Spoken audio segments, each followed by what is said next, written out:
we were pissing neon green every day. The big ball of heat in the sky was too much. I thought there was a bear. Reality goes, yeah, fresco. That's what I'm saying. Hey, everybody. What's up, everybody? Welcome to StouryTime. StouryTime. Hey, everybody. Welcome to StouryTime with John and Friends. I'm your host, John. Today, we have another great episode for you. I'm joined by my new friend, Maxwell Stern from the band Signals Midwest. How you doing today, Maxwell? Good, dude. How are you? Great, man. I really appreciate you coming on the show. Happy to do it. I just ate an avocado. I'm feeling good. Love that for you. Why don't you tell the people a little bit about yourself? Sure. Yeah, I'm Max. I as of this conversation in 2024, April 2024, I'm 34 years old, which is weird because mentally I still feel like I'm about 17. But I have been touring in bands and writing songs and recording for I guess I played my first show when I was 14. So I guess this marks 2 decades of having been doing the damn thing. And my main band is Signals Midwest. I play under my own name, Maxwell Stern. I play in Timeshares. I play in a band called Meridian with my brother Jake. I have spent time playing lap steel for a band called Downhaul out of Richmond. I have done plenty of time and fill-in tours in other bands. And just been at it for a long time now. Very cool. Very cool. Is this, do you do this full time? Oh, no, absolutely not. I think that I've probably paid rent off of doing music, definitely less than the amount of fingers that I have, which is all 10 fingers. I think I've probably paid rent off of music 4 or 5 times. Wow. And everything else is like maybe make a couple $100 back at the end of a tour, or like cover a plane ticket or something like that. But for the most part, I generally find that unless you're up in an upper echelon where you have an agent looking out for you and management and stuff like that. Mm-hmm. It's pretty much just a break-even thing for me, and that's cool. I think it keeps it pure, at least in the way that I don't have to worry about the financial repercussions of making art. So that's the way I've tried to spin it in my head when I'm working my email job. Yeah, no, I understand that. I was the same way I toured for about 8 years with a band, and we never made money. So I totally, I feel that.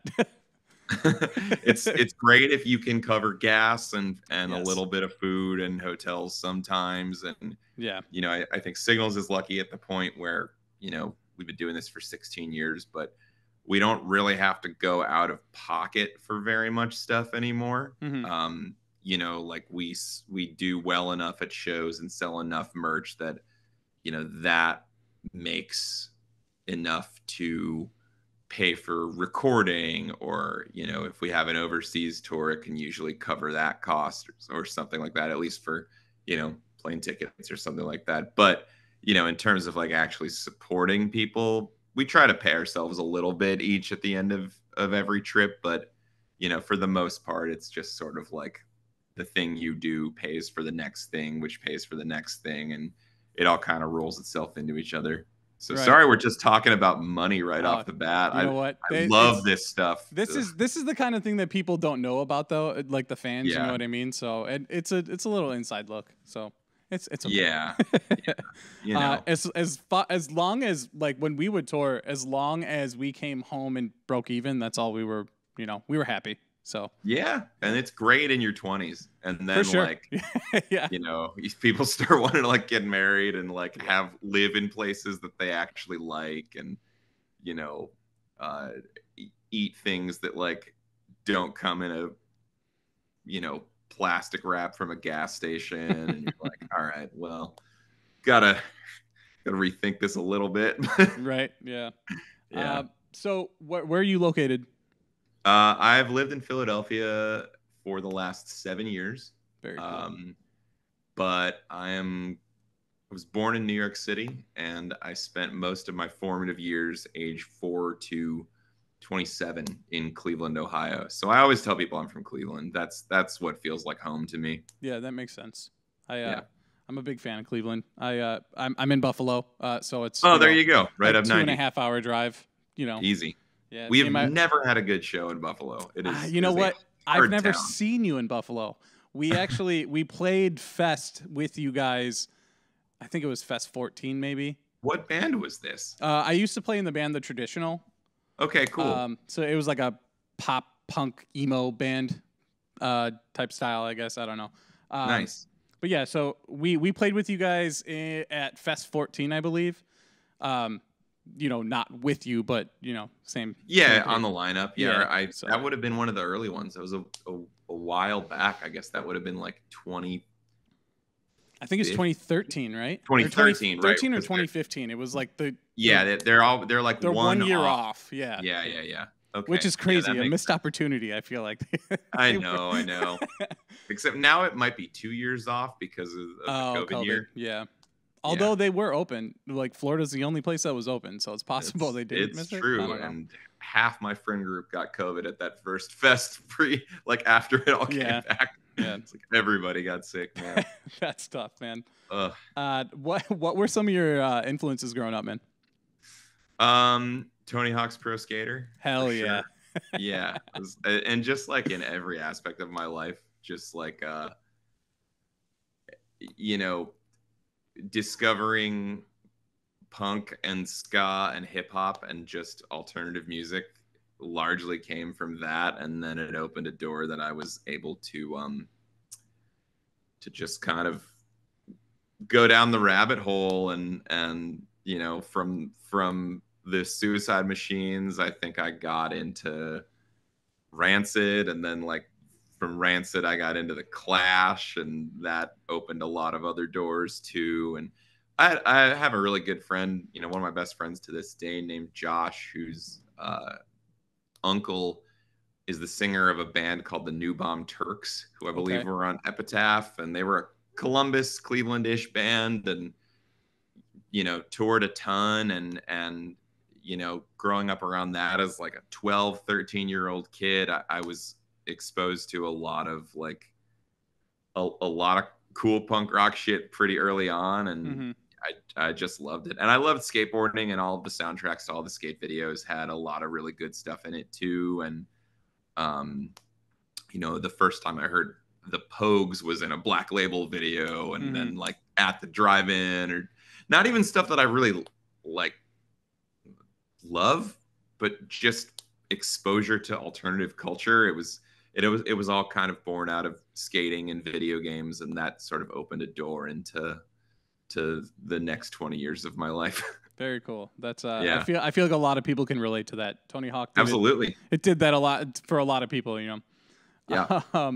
So you guys just had a new song release, right? Yeah, we did a split with a band called Anorak from Tokyo because we just came back from our first ever Japanese tour. So we did a split 7-inch with them to promote the tour. Very cool. The song rips. Very good. Thank you. I enjoy it very much. I was jamming to that earlier today. Tried to make it heavy. Yeah, it's a great song, man. The title of that song is "Wait for Hours." Great song. Definitely check that out if you have not done so, everybody. I should have some 7-inches available soon too. We're getting them shipped back from Japan, but nice. I'll try to make those available for anyone interested. What was the band that you did the split with? They're called Anorak, ANORAK ! And they're Japanese punk, emo, a little dancey. They're so talented. They're so nice. I am gonna try really hard to bring them over to the US next year and tour with us, just because we had a really nice time, and I think we've gotten to do a couple overseas things at this point, and it's been one of the most rewarding parts of being in a band is meeting people from other cultures and just other life circumstance, other influence, and uh, I don't want to just take and, ask other people to book my band overseas or whatever. We try to give back, and For sure. Yeah. I've booked a couple bands from Australia and Europe and England and things like that. And, I think it means a lot more to the overseas folks. It's really hard to get a foothold with anything in the US. So, right. I work a full-time job, but I try to do that when I can. Very cool. Yeah, you're paying it forward the way you would Trying want it done for you. to, at least a little bit. Very, very cool. What's the writing process look like for you guys?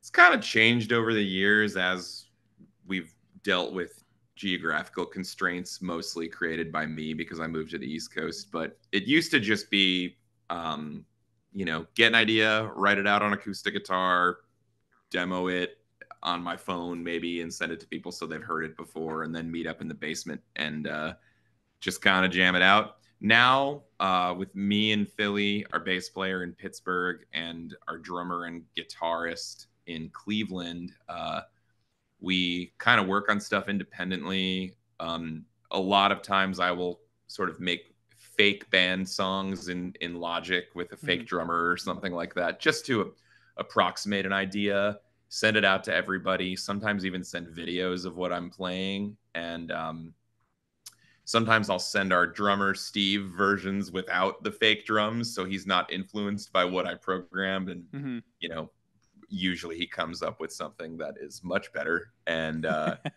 so, now it's a little bit different, but it allows us to familiarize ourselves with ideas well before we actually get in a room and play it together. So with our last record, Dent, that was a big, that was the way we did it. And now I'm sort of trying to get away from it again, and just consciously making more trips back to Cleveland or Pittsburgh and meeting up with people and just working on things organically. But it's a little different every time, and I don't think there's any wrong way to do it. But it's largely out of necessity, and just everything we do is so within the margins of our own professional and other personal lives. And just I haven't gotten tired of trying to make it work yet. So right. That's do you guys have any now. Do you have any plans for writing a new record anytime soon? I'm sort of just getting a little bit of juice to put towards that now. I think I've got 2 or 3 songs kind of kicking around at the moment. And I've actually been thinking the last couple of days, like, ooh, it might be spreadsheet time, because I like making a spreadsheet of the ideas. And then, if I'm bored or anxious one night, it's just a good place to like go back to and be like, okay, well, I can put some time towards this one. But I just finished a solo record, which is a very different process. So it's, the last, I don't know, probably 6 or 8 years have just been kind of alternating between a band record and a solo record every 18, 24 months, something like that. And I find that it's nice to alternate between those things, because usually by the time I'm done making the quieter acoustic record, I'm ready to play with a loud rock band again. And then usually by the time I'm done making the loud rock record, I'm ready to be like, okay, I want to make something that I want to listen to on a Sunday morning. Right. So, it all goes in waves, baby. It's all about balance, right? Yeah. What was your first tour experience like? Was it like mostly DIY type stuff?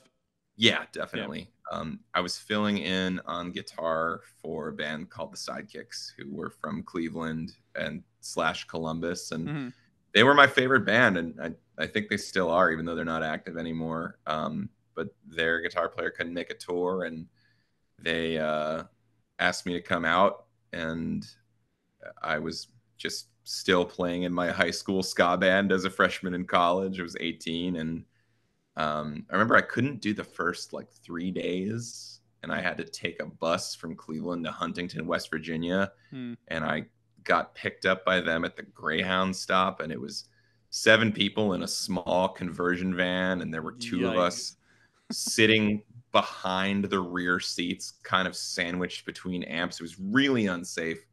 But I met a bunch of friends who I'm still close with to this day on that trip. And I got back from that tour and was immediately thinking to myself, well, I got to do that again.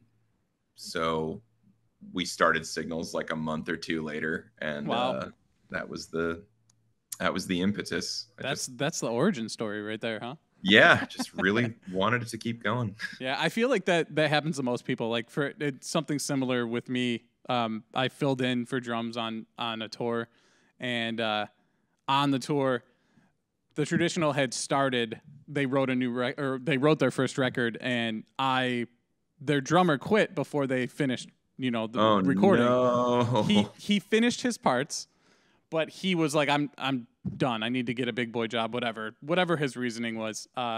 His loss, my gain. I have all my experiences from this band, but the singer called me up and he's like, listen, do you want to do it? I'll send you a song. He sent me one song. I was like, I'm in.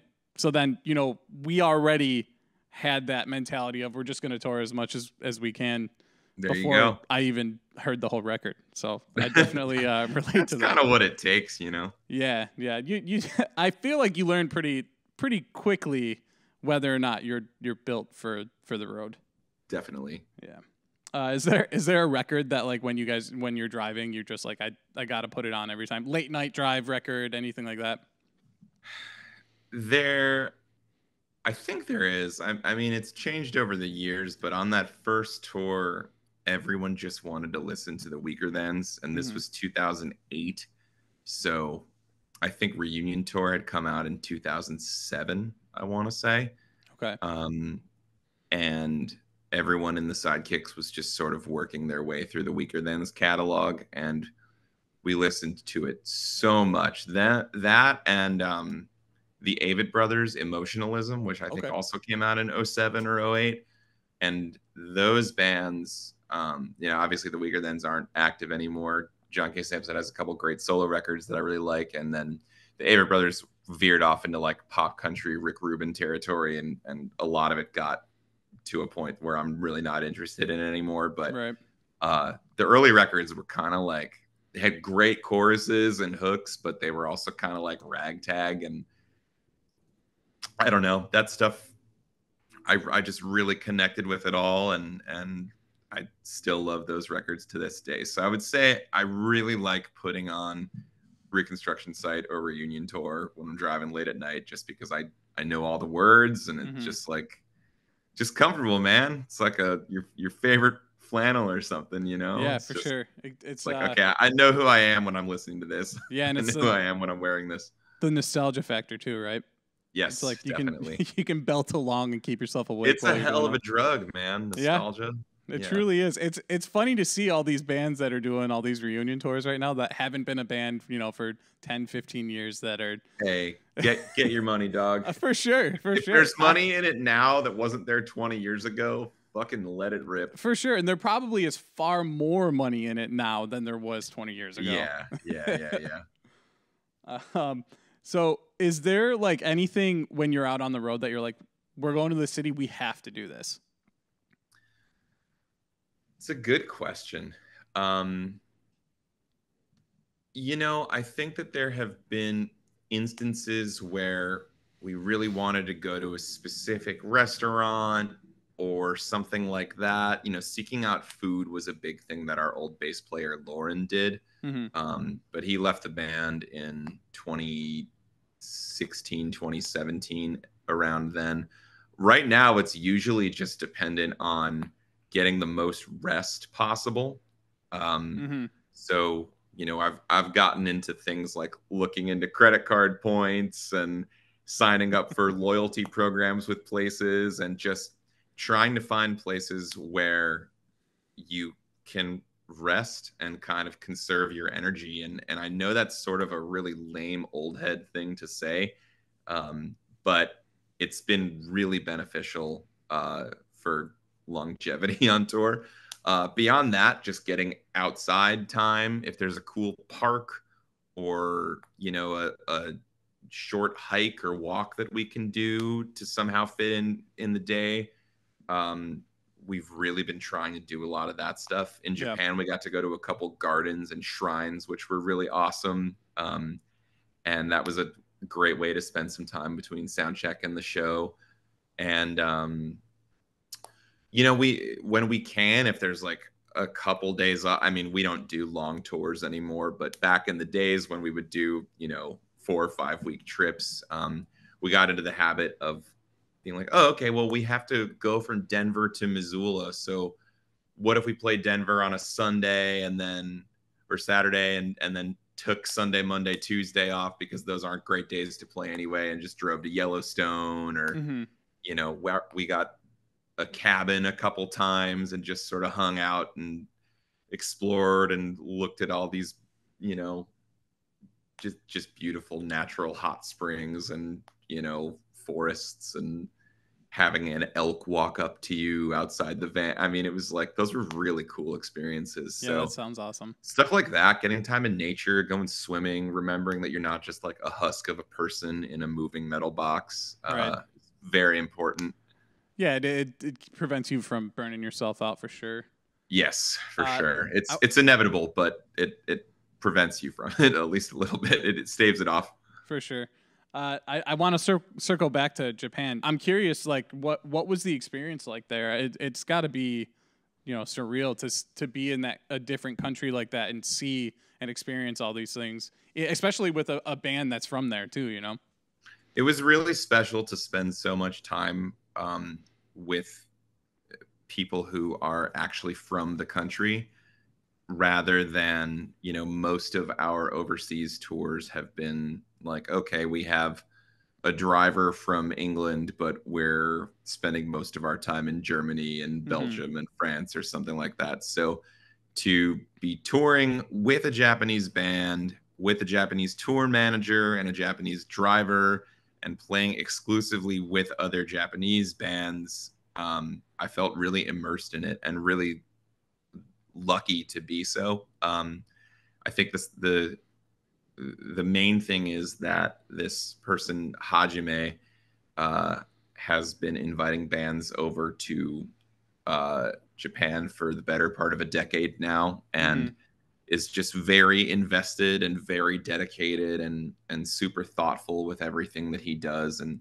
he only does a couple tours a year, and my understanding is he prefers to be the one to seek out bands and invite his friends, because I think if a lot of people knew that there was this guy doing tours and he'll do your tour, he would, constantly get hit up by people. So I think it's sort of like a gift that he chooses to give to people once he knows them personally and likes their music. And, we got to know him at Fest over 6 or 7 years. So, it wasn't something I ever thought was going to happen, but, when we did eventually get invited, I was very, very grateful. So all this to say, shout out to Hajime. He worked so hard to put that entire thing together, and his label partner Junta and Yuki, who was driving and doing merch, and all of the Anorak crew, and just very, very sweet, talented, dedicated folks who are just really making a lot of cool stuff happen. There were a lot of stark differences over there. There's this just general sense of Japanese collectivism versus American individualism, kind of greater good of society type stuff. Nobody litters or, disrespects property or anything like that. It's incredibly clean, incredibly safe. I live in Philadelphia. It's a very different world. We're proud of the fact that we're just starting street cleaning on main streets now. Wow. And, over there, garbage men and other sort of municipal employees are like greeting you on the street and like bowing to you as you pass. And, there's just a incredible culture of respect. And I know there's a dark underside to it all for sure, but just clean, efficient, respectful beautiful, just, you know, how can I help you? How can I make your life better? It's just the total inverse of America. And, Yeah. Made me think a lot about how I operate day to day. And yeah, just it gave me so much to think about. There were instances over there where I was just thinking, these people are having thoughts and experiences that I can't even compute because their worlds are just so different. Right. But I did feel really connected to a lot of the folks that we met, and it's just beautiful art, beautiful culture, insane food. People really like to party when they do, when it comes time to. But yeah, I can't express enough how grateful I feel to have been invited over there, man. It was really special. That's very cool. That's one of the places that I've always dreamt of going to and potentially performing in, but that time has come and gone for me. So You never know. Maybe I'll visit it someday, but I've moved on from the touring days personally. You have to give up a lot. You have to give up a lot. Listen, I it's been years, but I I have a kid now. I just had a kid last year. Oh, congratulations. Thank you. Boy or girl? Baby girl. Hey. Yes. I just had spinal surgery, so like there's the days of me sitting in a van. Sure. Probably not a thing anymore. How are you feeling?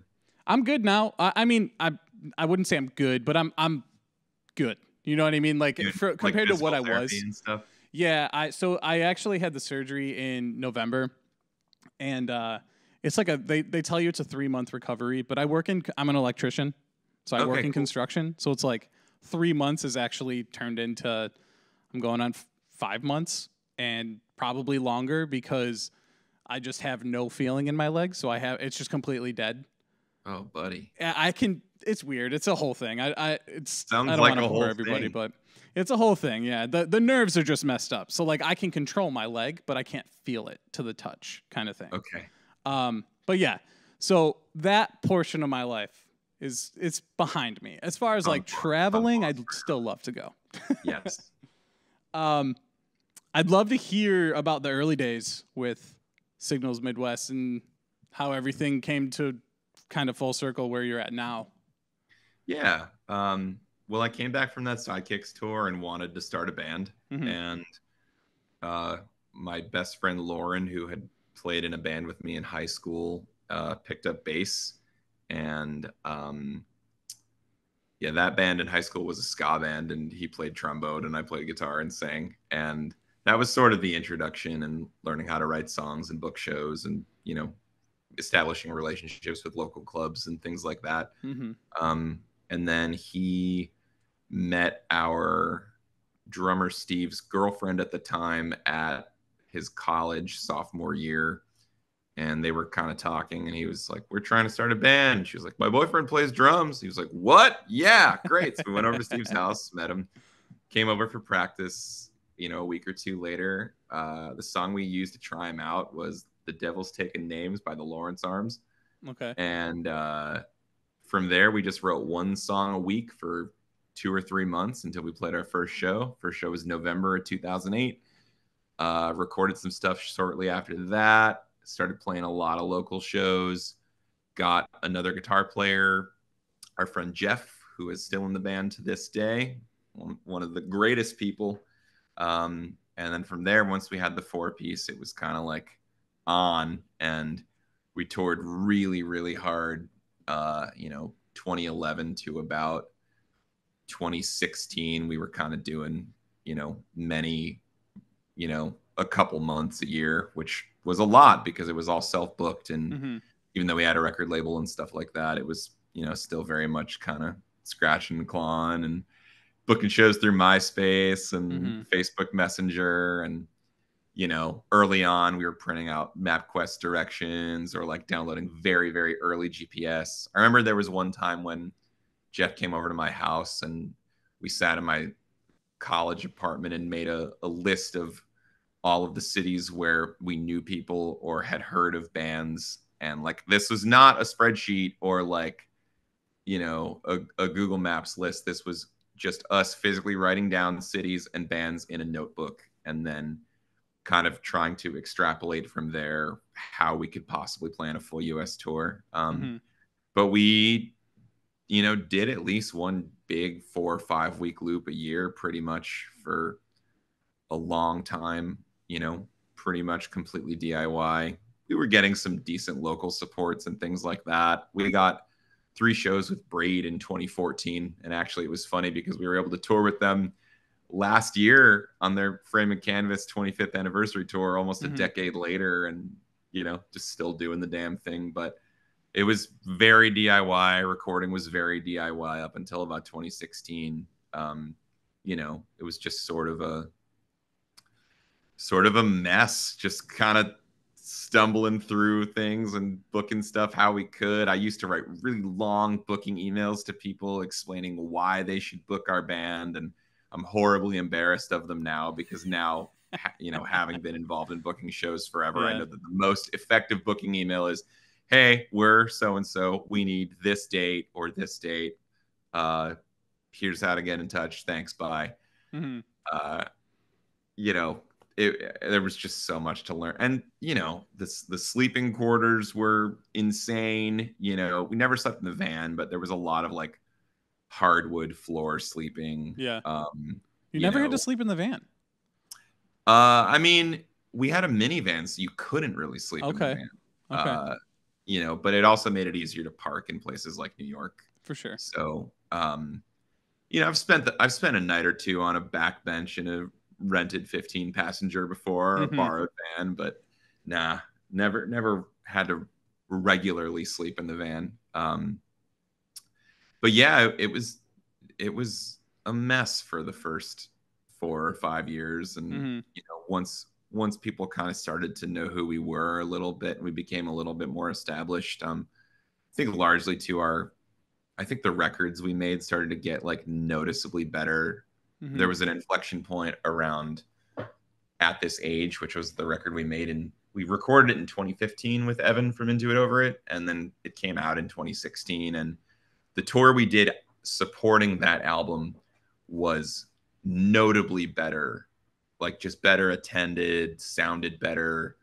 Our performances were better, merch sales were better, venues were better. It was like that was where things really kind of started to shift. But everything up until that point was really just making it up as we went, right. Just, I mean, I'm curious as to where your other questions go, because talking about this in such an amorphous blob sort of way is kind of hard, but it was a messy few years and we've been able to refine it from there. Yeah, no, I feel like that's most bands I didn't know what the hell I was doing. None of us really did at the time, when you first start. Yeah, I think about those first couple years and I'm like, did I drink water? Did I eat a vegetable? Fuck, like I was so bad to myself. If I wasn't driving, I was drinking beer. I feel like that's how it's party time. You get that freedom when you're finally leaving 22. The house. Exactly. Yeah. You're leaving the house and there's no rules. There's rules, but there's rules. There's no rules. Yeah. But it's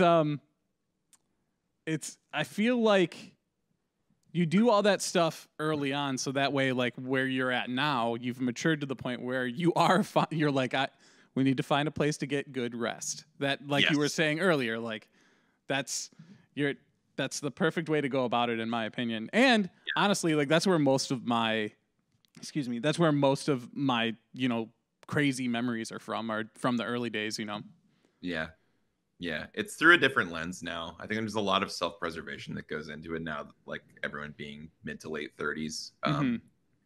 Yeah, before it was, I never really gave a thought to, I shouldn't eat this giant burrito a half hour before I go on stage. I shouldn't get drunk before we play. Now I don't drink at all before we play, and really much afterwards either. Maybe a beer or two, but I think your immune systems change, your body changes, a lot of, and you see the people who don't change with that stuff. I mean, occasionally there are folks who are just like inhuman and they can just, they rally.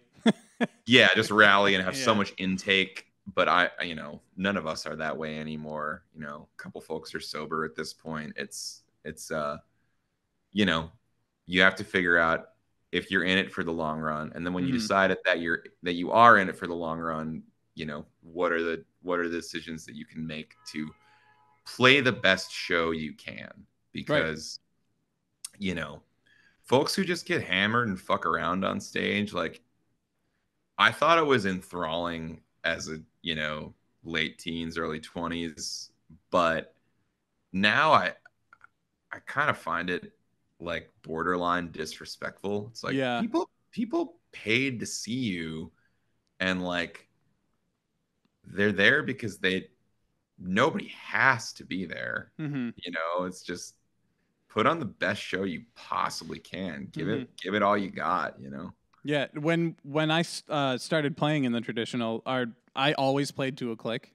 In every band I've ever played in, I played to a click. But we had that mentality of like, we wanted people to go to our show and then not tell the difference between listening to the record or watching us live. Yeah, you want to nail it. Yeah, absolutely. Because like, as a musician myself, and I'm sure you feel the same way, like when you go see somebody, you're paying attention because you're so involved in what they've put out, and it hits you and touches you in a way, however it got you there, it just gets you to the point where like you want to see it exactly as and I'm kind of jumping around a little bit, but that's fine. There's some instances, like I saw Jimmy Eat World play Bleed American front to back years ago. Awesome. And they played the middle, and when it came to the lead, he didn't do anything close to the lead. And I felt so slighted. I'm like, that's the part though, like that's the climax, So I just feel like most people are looking for that. An iconic guitar solo. Yeah. It blew my mind, honestly. I can't believe that. Yeah. He just made something up on the spot, and I was like, that's not how it goes, Yeah. But, well, I mean, like, with a song that's that iconic, I'm pretty surprised. Maybe he's just sick of doing it. He's got to be, right? They have to be so sick of playing that song. I don't know. Maybe not. If I was making that amount of money off of a song like that, I'd probably never get sick of it. Yeah. I mean, hard to tell. Yeah. I don't think I'll ever make any money off of a song. So same. Can't say. So how did you guys go about shopping to labels and stuff for you to get that first label and get that first step? It was actually funny. There used to be this kind of like DIY PR company called Bear Trap PR that Chuck and Will from Tiny Engines ran. Okay. I think one of them had worked at Jade Tree or Deep Elm or something like that. I think it was Deep Elm. And they would just do kind of like DIY press campaigns for bands. I mean, their rates were super fair. It was like, I think you sent them 50 CDs and like a couple $100, and they would just mail them out. And this was, this is pre-Instagram. This is like pretty much pre-massive social media conglomerate consolidation. So blogs mattered a lot. And I think we're sort of starting to get back to that now that all of the main platforms we use are just advertisements and porn. But,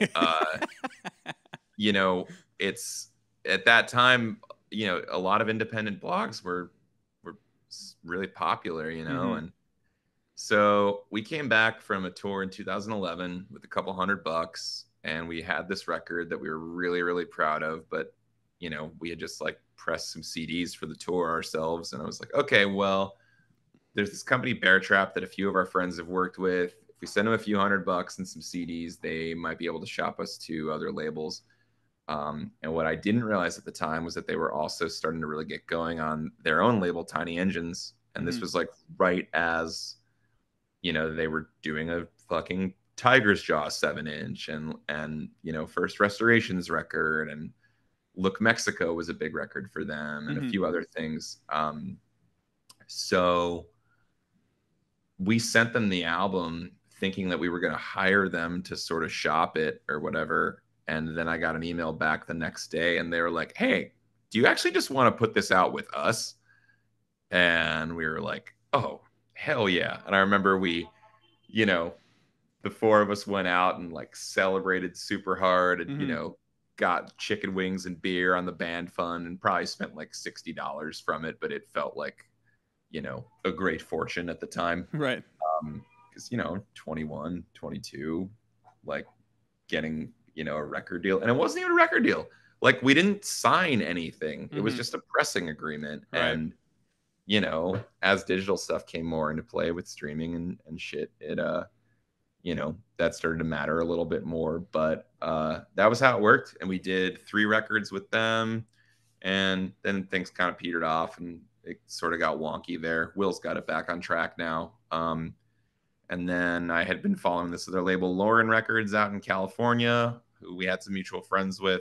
We had sort of overlapped at a DIY space out in LA a few times. Mhm. And I sent them the new EP that we had made called Pin. This is 2019. And Aaron was into it. And he's become a good friend in the 5-6 years since then. And I've done 4 or 5 records with him. I'm about to do another 1 or 2. He's just honest, easy to talk to, does not overpromise, super realistic, prompt royalty payments, you Mhm. know, like just spreadsheets, everything. It's just the transparency thing is really everything to me. Mhm. And he's great with that stuff. And that, you know, my understanding is that that stuff is usually a shit show with most DIY record labels. Yeah. So yeah, shout out to Aaron and shout out to Will from Tiny Engines too, because I think he recognized that there were a lot of flaws in the old model of how they used to do business. And I think he's much more on top of things now. And I think the relaunch of his label is going really well. So I got a lot of love for that dude too. So yeah, I mean, our experience, we didn't, you know, we would overlap with some larger labels occasionally. You know, I spent a couple days sleeping on the floor of the Side One Dummy Records warehouse and, Mhm. uh, you know, thinking like, oh, maybe this is it. Like, maybe this will be my chance. But all that was happening there was that we had some friends who worked there at the time and they knew that we needed a place to stay and Right. they were just trying to be nice. And ultimately, that was probably worth more than a record deal that would have left us, you know, tens of thousands of dollars in debt or For something sure. like Yeah. that. So I'm glad it worked out the way it did. Absolutely. That's great. What would you like? What was your guys' first real tour that you felt like, all right, this is it. Right, this is the one that's it felt more real than the rest of them. It was no longer DIY, that kind of thing. Good question. We did a few shows with Braid in 2014 that I think it was just like Pittsburgh, Cincinnati, and St. Louis or something like that. Mm-hmm.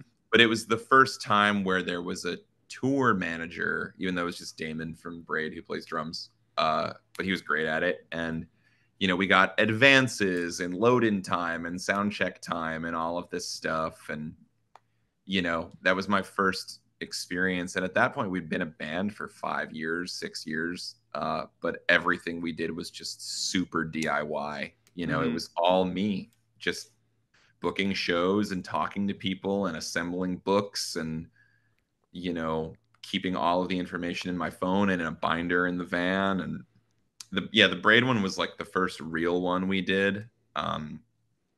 We still haven't done too many US support tours. You know, there've been a few things here and there, but we've done almost 500 shows. So I would need to think back a little bit. I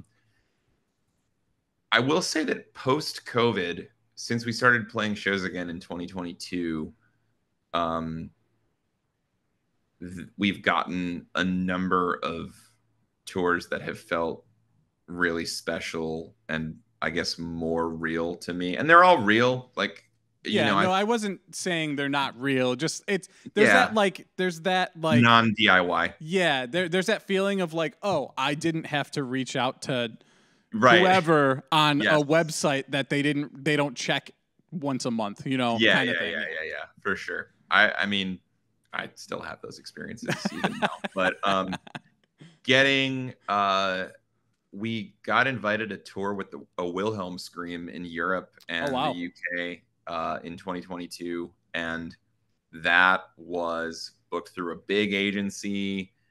You know, it was all very regimented, and we just had a lot of information going into it that we weren't used to having, and it was a big learning experience, especially because it was in 9 or 10 European countries. And even though the end of that tour got pretty fucked up and Jeff and I got COVID and got stuck in Europe for a week, it was still a great experience and learned a lot from it. And those guys are very kind and incredibly talented. And I took a lot of things with me from that tour moving into the headline tour that we did a few months later on our most recent record, Dent, where it was like, okay, we are going to get to the venue at 3 or 4 every day instead of loading like right before doors open. We're going to sound check every time we can. You know, we're going to have a banner. We're going to focus more on merch display. We're going to really plan out transitions between songs and, like, you know, think about the flow of set lists and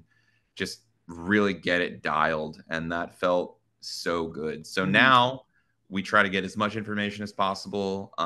You know, another big shift is that we actually have a tour manager at this point. Her name is Elise Lagamba, and she is the fucking best, and she helps us so much. And, you know, at the end of the tours, we just split money 5 ways instead of 4.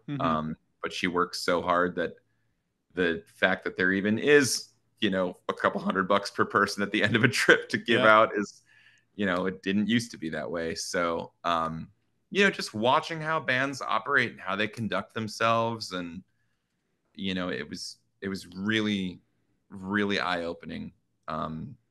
So yeah, that stuff was great. I'm sure I'm forgetting a lot of stuff, but those are the things that are at top of mind right now. Yeah. Is there any stories from that European tour? Oh, anything man. memorable from that? I mean, all of it was so memorable. A lot of the shows were sold out because Wilhelm's been going back and forth to Europe for, like, you know, 15, 20 years at this point. So, and we were direct support, which was great. For those listening who don't know what direct support means, it means that you play right before the headlining band. So at that point, most of the people who are coming to the show have already arrived, and you don't really have to worry about if your audience is going to come, because this headlining band, you know, by their own grace, has given you an opportunity to play for their audience. And I think that's how you grow. So, you know, playing sold out shows in London and Paris and Barcelona and stuff like that, you know, even in, you know, 350, 400 cap rooms, like, that's a really, really good feeling for a band like us, who's usually just playing to, like, you know, if we were doing our own shows there, it'd be like 30 to 50 people. You know, we've just started being able to, like, get, you know, over the 150 mark in small rooms in the United States, like in major cities. So, you know, just the shows themselves were really, really memorable. But it was also the first tour post-COVID, and I say post-COVID as in just post things being closed from COVID, because it was and is still very much a thing. But we wore masks everywhere on that whole trip, and no one else did, you know? Yeah. Like, we were wearing masks in green rooms. I sang through a fucking N95 the first night on tour. And we were really trying to be careful, and people would come up to us outside and we'd sort of kind of back away, and they'd be like, "Why are you wearing a mask?" And we're like, "Well, because if we get sick, we can't play anymore. And also we get stuck in Europe and can't go home because there's, you know, like a 10-day, you know, ban until you can fly home if you test positive." And ultimately at the end of the tour, 2 of us did get it. And yeah, we had to miss a couple shows, and that's rough. Get like a cheap Airbnb in Amsterdam, and, you know, call our doctors at home and get doctor's notes, get tests over there. You know, it was a mess. It was also really fun. Like, it was a total shit show, but like just figuring it out and like just doing this like high wire act of touring overseas during a pandemic, like I don't recommend it to anyone, but also I was glad that we went for it. You know, it seems like with vaccines being more popularized, you know, and travel restrictions kind of easing over the last couple years, I think it's not as intense now, but it's still scary. It's still very much a thing. And I think touring is probably harder than it's ever been, at least in America. And, you know, it was a huge learning experience in a lot of ways, but we got through it and it all made us stronger. Yeah, that was a good one. I have one other really good tour disaster story that we just had a lot of terrible van luck in 2023. We had no less than 4 van breakdowns in 3 different vehicles. Wow. 2 of which were rented, 1 of which we owned. But the starter and alternator and a few other things went out outside of a show we played in Fort Collins, Colorado, and it was during a snowstorm, and the van had to get picked up and towed back down to Denver, and it was 2 in the morning and we didn't have a place to go. And I was able to get in contact with one of the local band's drummers, and he sent us his address. His house is about 1.5 miles away. No Ubers or taxis were running at that time, and none of the bartenders were willing to give us a lift or anything. So the 5 of us walked 1.5 miles in a snowstorm at 2:30 in the morning to this dude's house who we just met. Slept for like 3 hours, rented a car from a hotel the next morning, stuffed all 5 of us in this like tiny little clown car, you know, drove back down to Denver. Thankfully, we had a day off that day, ran back and forth to go rent a van from the Denver airport, drove to the mechanic, unloaded the van, loaded up the rental van, managed to not miss any shows, but it was just like the gnarliest 24 hours. And then you know, the van stayed out in Denver to get fixed, and then our guitar player Jeff flew out there with his girlfriend a few weeks later to go pick it up, and it died again before they got out of town. They had to get it towed back. Eventually it got fixed again by the same mechanic who turned out to be pretty cool, and Ryan, our bass player, flew out there with his stepfather, and they drove it back from Denver to Pittsburgh in one crazy like 20-hour haul. Wow. No air conditioning, no speakers. Thing is fucked up. We just got it fixed and sold it finally. It was a loss of probably $5 or $6 grand and a huge learning experience. Probably not going to own vans anymore, but that's a very abridged version of the story. But you know what? I'm really proud of our band, because when we were walking in that snowstorm at 2:30 in the morning to go sleep on a fucking hardwood floor, nobody got shitty. Yeah. Nobody got pissed. No one quit. No one complained. We were just like, well, this is an adventure. We're going to work our way through it. We're going to get out of it. And that was the most recent one. Wow. So yeah, that was quite an experience. That sucks, man. Van troubles are always the worst. The worst on tour. It's your livelihood, man. For sure. We did a full US with this band from Syracuse called A Fortune and Fame. And it was 60 days. And holy shit. It was 60 days. We all got in one van. So how many people? 9 dudes, one van, but we pulled a trailer. Okay. So we had a trailer. We had a van too, but we only had a 12 passenger. We borrowed a friend's van. So what we would do is we'd do like a beer blast the day before we left for tour. So you're aware what a beer blast is? No. So basically, like in Buffalo, we do these things where like if you need to raise money for something, you can contact a bar and say, hey, we want to throw a beer blast. What can we do? Basically, you show up to the bar, you pay $20, you get a wristband, and then you get well drinks all night. Oh, something boy. like that. Yeah. That sounds dangerous. Yeah, it's pretty dangerous. We kind of like we tried to be like the party band, you know, at the time, because a lot of kids would come out and they'd have a good time, and we had a good following in you know, our hometown, obviously, and that was one of the reasons, I feel like, because we were just a good time. But we borrowed this van, and that night we played. The next day we wake up to leave, and the van broke down before we even left. So we had bad omen. Oh yeah. Well, we got it fixed, left the next day. To make a long story short, I'm driving through the Midwest. It's pitch black out, driving through the night, and the lights just go out. Holy shit. And there's no high beams because the high beams don't work either. Oh, and no. The only light I'm seeing is when I turn the flashers on. So anytime they'd flash, I'd see that I was in between the lines, and that's all that mattered. Until a certain point, I was like, I can't do it anymore. I'm done driving this van until we get it fixed. We never got it fixed. So we'd drive to a place. If we made it in time for the show, we were there. If not, we had to cancel a show because of, you know, how dark it was or whatever. And the time of the year it was winter. You know, it was fall going into winter. This sounds terrible. It was the worst. I have so many good experiences from this tour. I love those dudes. One of them one of the dudes from A Fortune of Fame, he stood in my wedding. Like, there you go. They're all best friends. You know what I mean? But nothing it's just will like, bond you like trauma.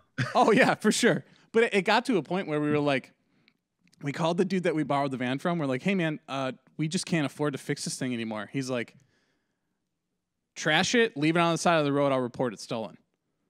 We didn't end up doing that, but it crossed our minds because we were like, what the hell? Like, we have no other option, you know? Yeah, So can't afford that this shit makes or breaks you. And at a certain point, you're just so defeated, especially with van troubles. Yeah, it's terrible. It's the worst.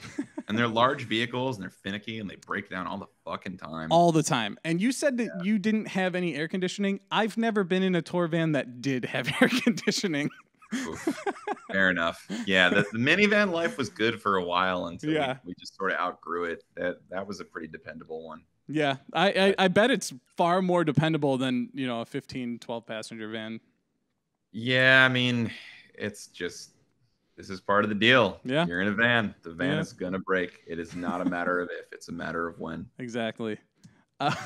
What do you have a favorite country that you've been to or played in? Is there one that like you just had the best experience in, or was the most beautiful, or anything like that?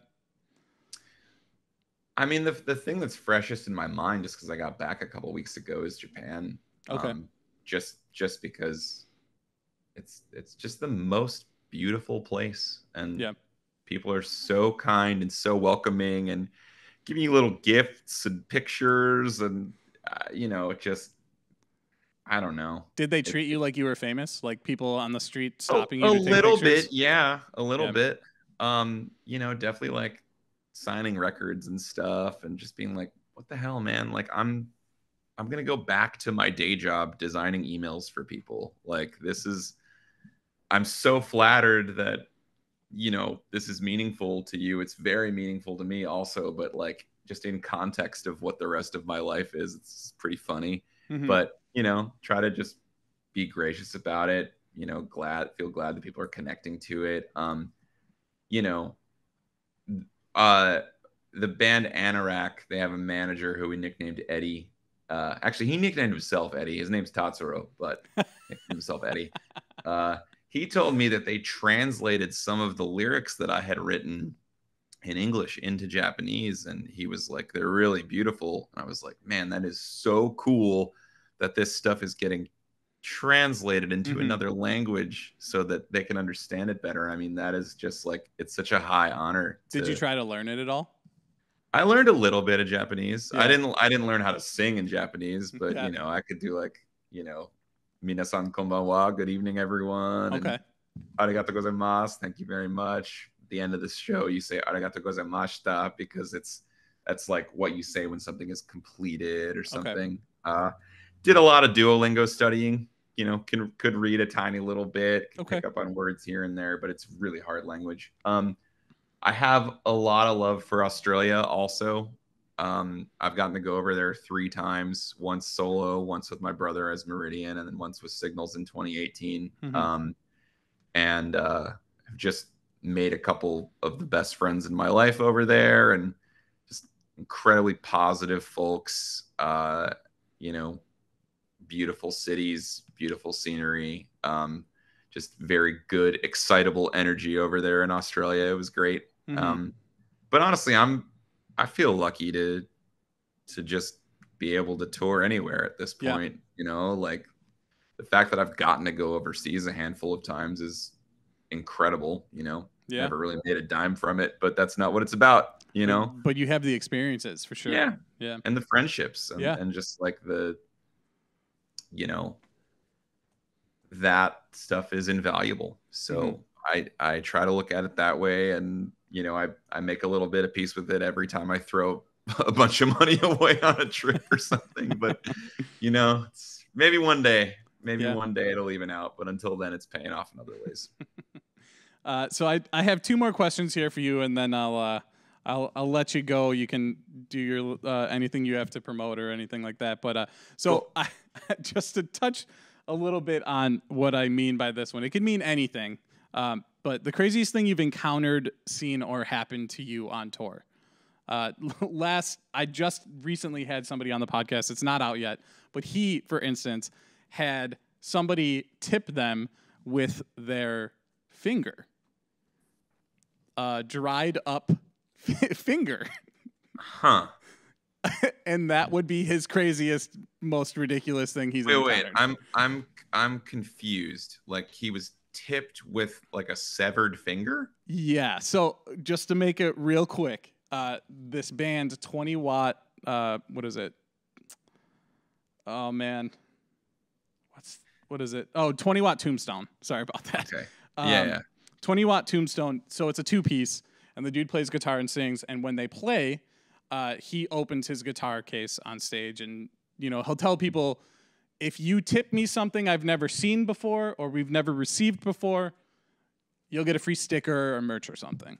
Yeah. So he said this guy walks up to him with this thing, takes it out, and he goes, here, and throws it in. And he like looks at it, and it's this like black shriveled up thing. And he's like, what the hell is that? He goes, my finger. And the guy raises his hand, and he's missing a finger. Oh, fuck.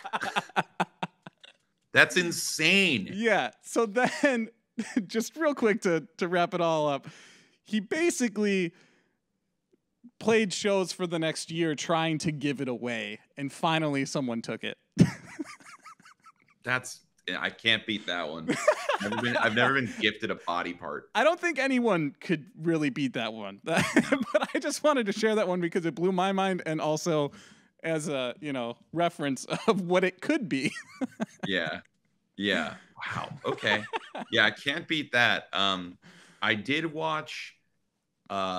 We toured with Timeshares, which is a band I now play in. It was before I was in the band in 2015. We played like a trailer house in South Dakota. Okay. And a guy in a Kansas City Chiefs jersey came up and like slammed some money down on this like little mic stand thing.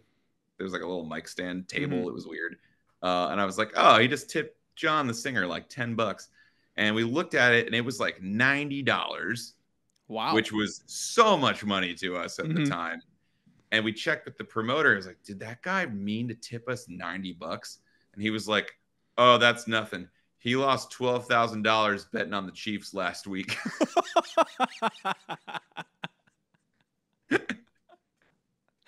That is too funny. Oh shit. Well, thank you for your generosity, man. You must be a very wealthy man to still be doing that. That Good is for you. That's funny, man. Yeah, that one's crazy. I don't know if I don't think there's been many instances where I've been tipped stuff, but just like people doing wacky shit on stage and just like taking their clothes off, and it's always just like middle-aged white men on drugs. And that's fine. Do your thing. That's happened before. And I'm trying to think, like, I don't know, not many crazy things happening like on stage per se, but you know, just sleeping in an abandoned house in Austria and waking up and finding like discarded family photos. That was pretty creepy. Ooh. Getting food poisoning in China and thinking I was going to get arrested because I had to go to the bathroom in public. It was not a pretty sight. I mean, just like I'm gonna leave the details out of that one. Yeah, no, that's fine. That's fine. Yeah, just you definitely get like a little closer to the mortal coil. You know, you get in the fucking weeds when you do this stuff. It's just bound to happen driving through America, and I like that part for sure. I like the variety. I like the weirdness. When you're overseas, is there like, do you like try to stay away from the local food, and you're like sticking to McDonald's or anything like that, or are you like indulging? I indulge because you're usually better off doing that and eating the stuff that's made there rather than eating the stuff that's imported or trying to imitate something from thousands of miles away. Okay.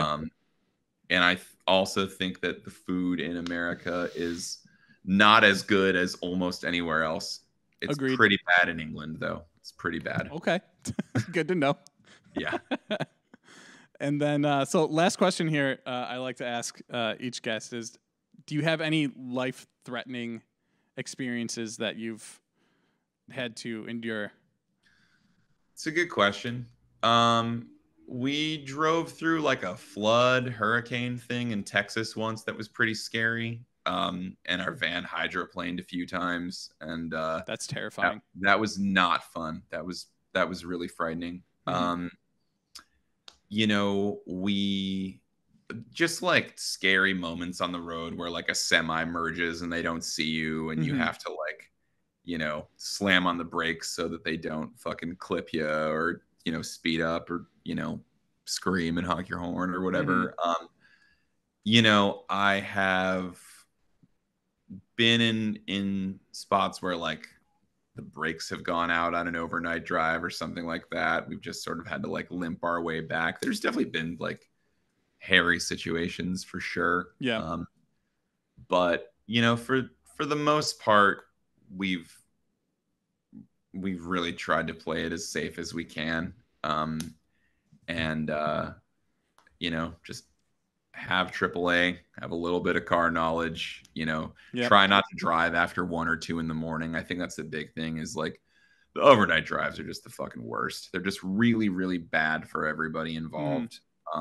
We only have one every couple years usually. And I think that's where things can get pretty dangerous. Plenty of plane delays, plenty of van breakdowns, plenty of like people getting sick.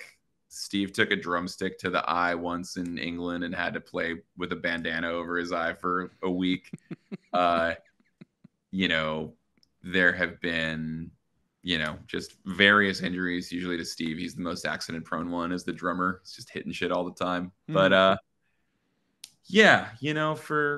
for the most part, we have been pretty lucky. So knock on wood for us. You know what? Here you go. Thank you. Well, I appreciate you coming on, man. If there's anything that you would like to promote, now would be the time. Social media, Sure. Any tours, anything like that. So Signals goes on tour April 19th, 20th, and 21st. And that is in Boston, Philadelphia, and New York. And then I have one day off, and then I go out solo, actually a duo style with my friend Mike on lap steel.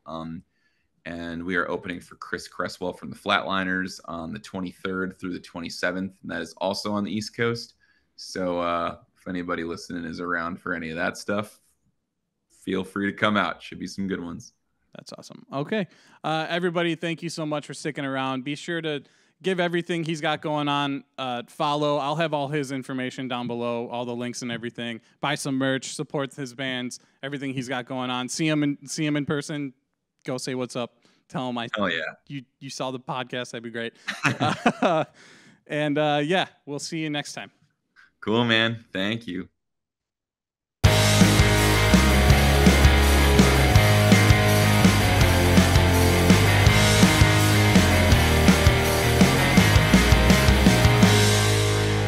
Bye, bitch.